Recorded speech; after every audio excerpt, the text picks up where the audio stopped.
Okay, so you'll watch, there'll be a male, they'll eat one grain of birdseed, and there's always going to be a male on this chair right here. See? He's watching the young ones. See how they're all over? He will go and eat, but then a male will replace him. Watch. See?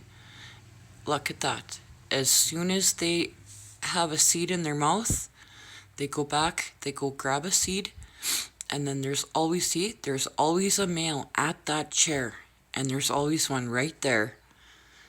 What they're doing is they're watching for the predators because there is a cat trying to hunt them. And what I find funny is I was so upset in getting these cats out of my yard and everything else. And it's funny because they have already a system.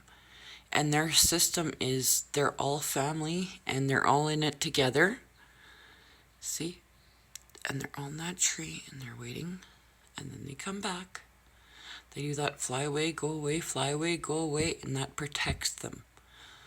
That's why I'm ducking right now, is because I thought they were afraid of me and I took it personal, but it turns out it's a survival thing. And it's great because this way I don't find any dead ones. In the springtime when the grackles hunt them, the babies, it's going to be awful because I can't help. I just can't help them.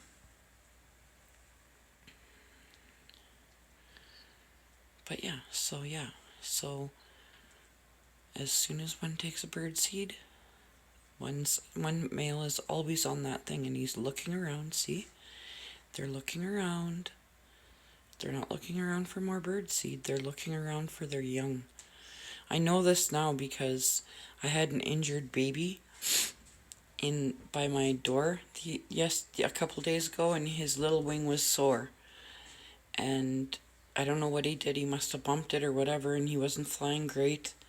But the dad swooped on me, meaning this little dad was fiercely protecting him because he was bound to the ground basically for the day, and a female and a adult male, they kept watching for him. They were frantic. They kept having to keep looking for him, and yeah, so. And the one that swooped on me and swooped on my head and came after me, they're terrified of me to look through the window at them. So, like, to fiercely love each other like that is just amazing and wonderful. I don't know, I think anybody and everybody in southern Saskatchewan or southern Canadian provinces or even like the States, especially the States, should do this because it shows you about resilience and family. It shows you about community. These little sparrows could teach us a thing or two. I'm wondering too about their tactics sometimes, about how they fly and where they go, and like they have like military tactics where if there's no more seeds but there's a bunch spilt all over, they'll take a line and they'll comb through the yard with a line, almost like a human search party, um, looking for like someone, that's missing or whatever. They do that with birdseed. And same with the way they fly and land.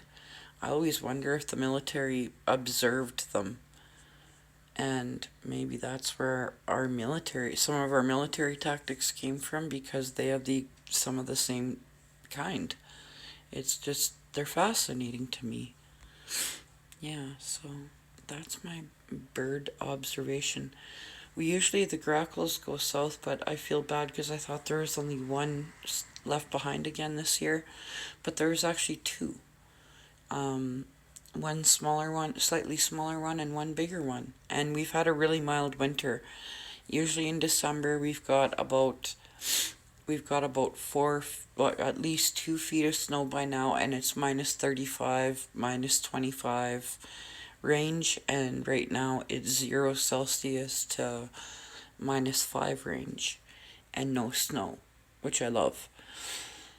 But yeah, maybe that's why the grackles, those two grackles are here. I'm not too sure. But yeah, so it's just amazing. And these little guys in -35 weather, they're cold, and I just feel so bad for them. But they stay alive.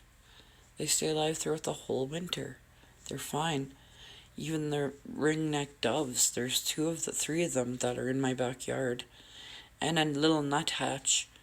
We've never seen them. I don't know if they're even normal for Saskatchewan.